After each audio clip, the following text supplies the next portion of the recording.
Hi everyone, my name is Tiffany, who you've never met before, and welcome to my most recent novella reads.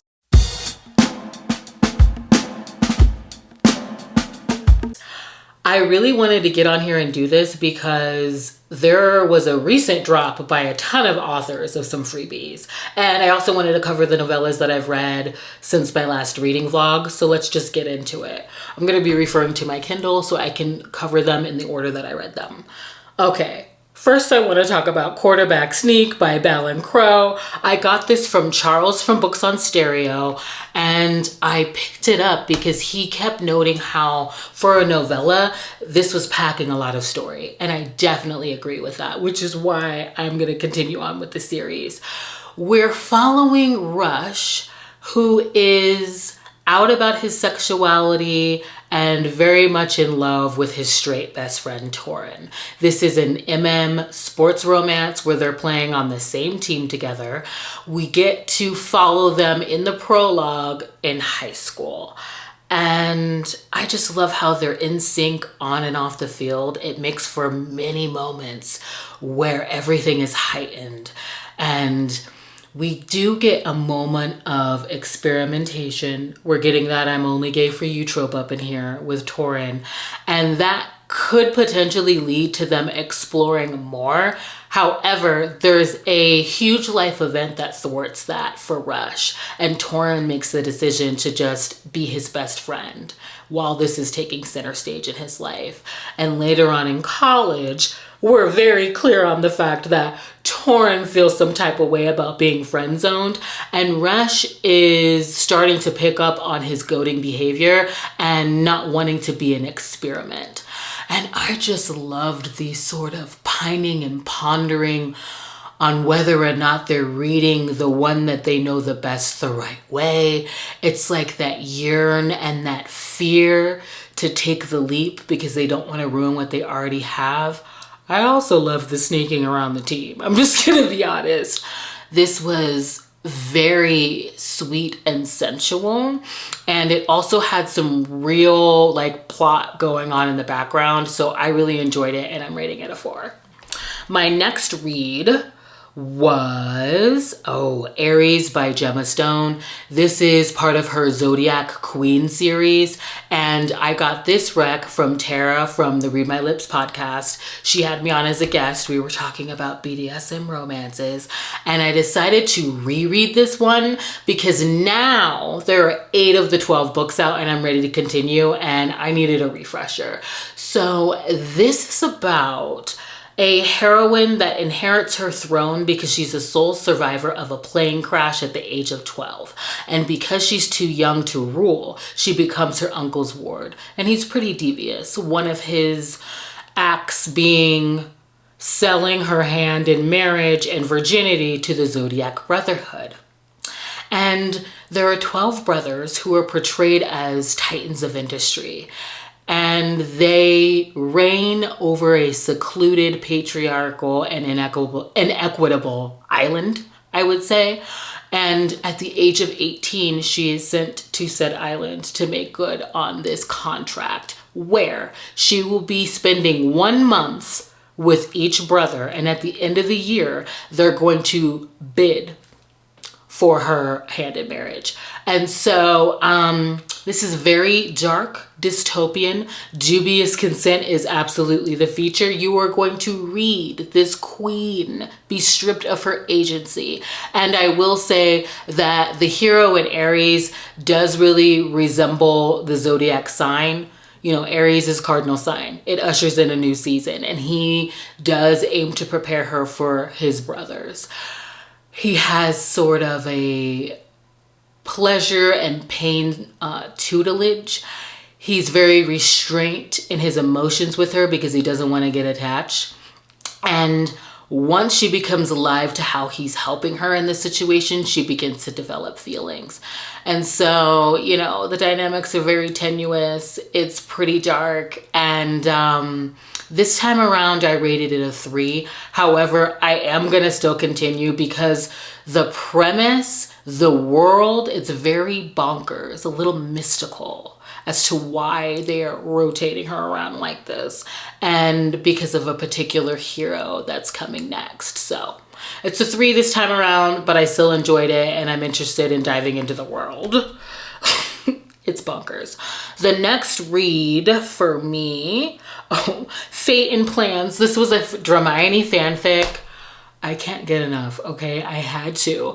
This is a short, steamy romp between Draco and Hermione. I believe it's in 3rd year.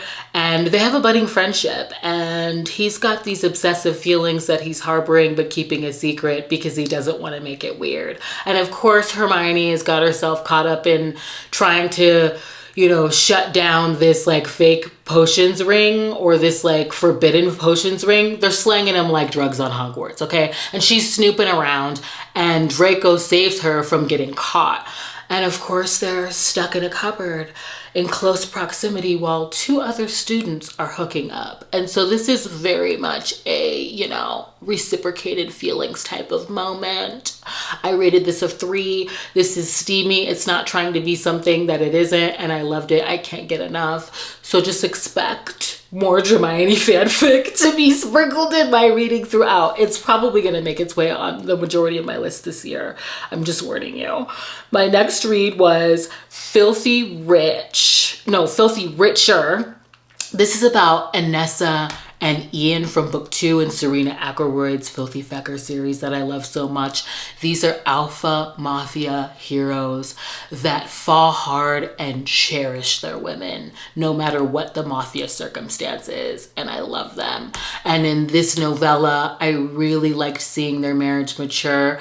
You know, in book 2, Ian enters into a marriage of convenient merging of power, if you will. Anessa is a Bratva princess and she's 18 at the time that they get married, which he's not a fan of, but the way that he accommodates that is just so sweet. And we get to see some of those moments here, like this hardened alpha hero is willing to watch chick flicks with her, and I just think it's so precious.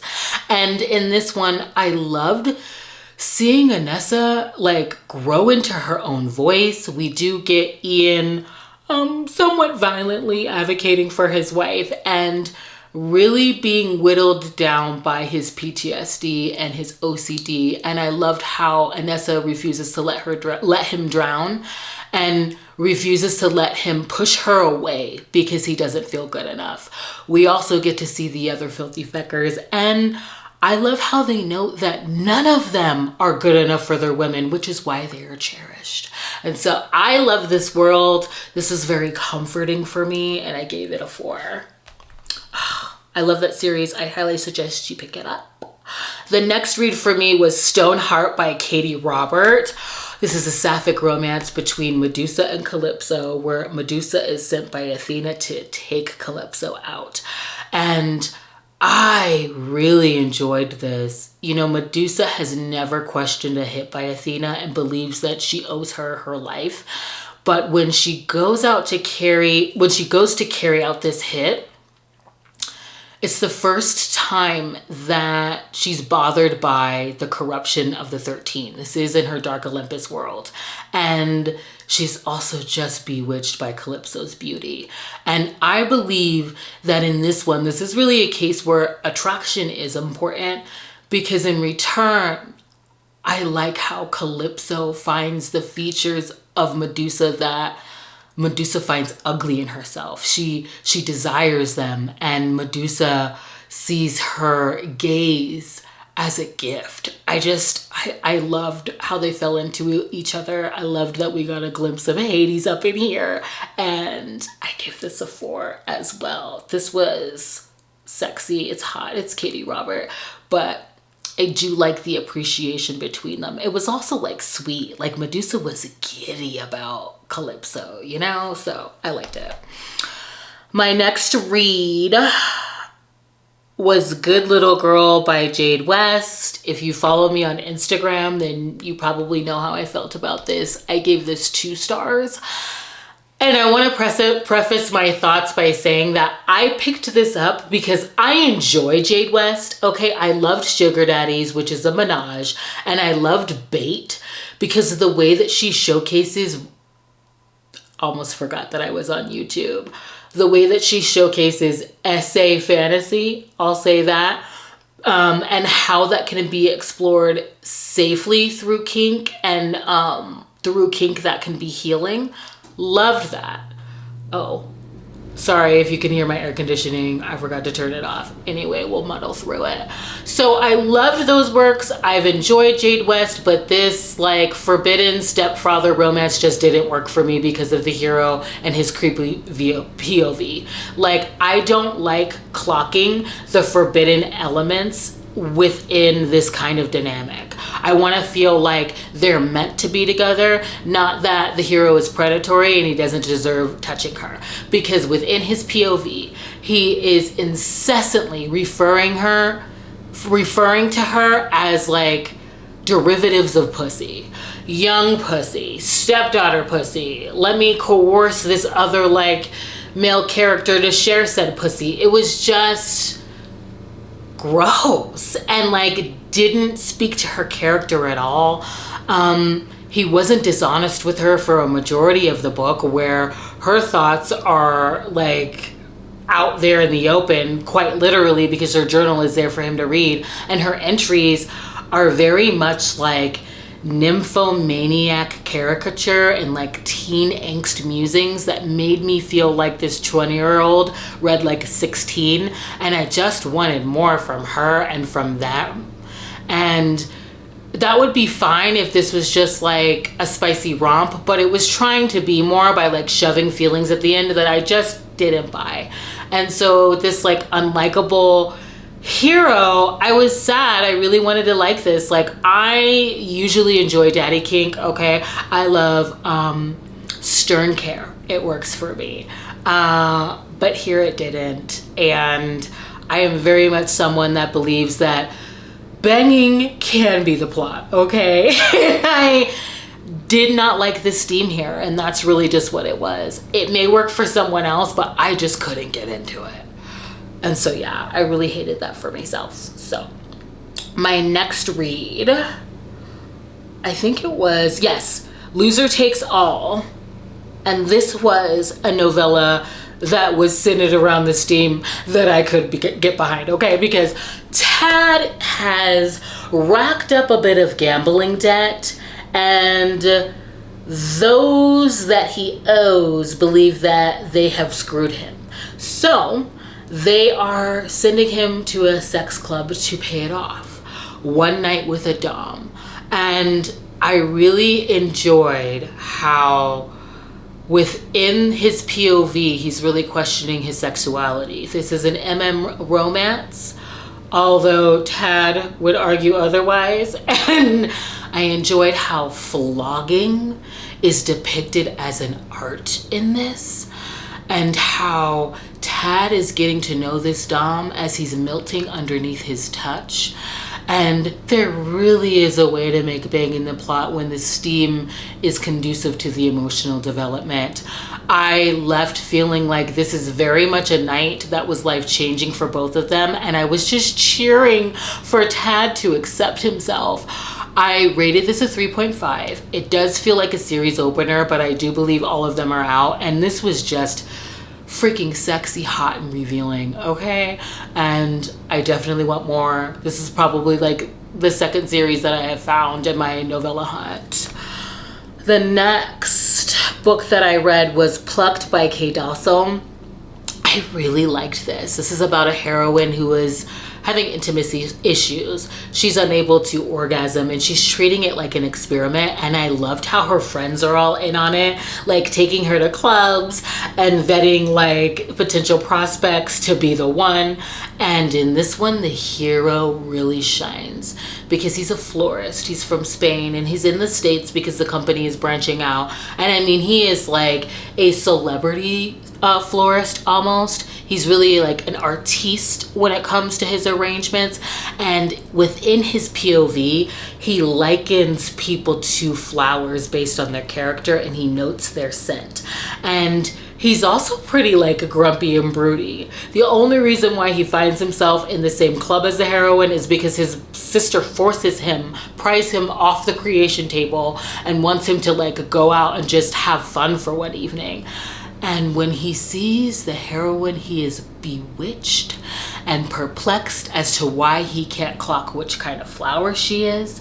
And I also loved how the heroine feels him before she sees him. Their moment of steam and how, oh, he's so attentive and all-seeing. And they agree on one night, no exchanging of information, and the way that they reconnect is absolutely hilarious. This is short and sweet, and I really liked the author's note because she talks about how intimacy issues for women are a real problem, and she wanted to write something that was like lighthearted and hopeful, and I can get behind that. So I rated this a 4. Like, I really enjoyed it. The hero is chef's kiss. Okay. The next read was Sherwood by Sierra Simone, and this is a gender bent Robin Hood retelling where Robin Locksley, she goes by Locks, is characterized as a cyber thief of espionage, I'll say.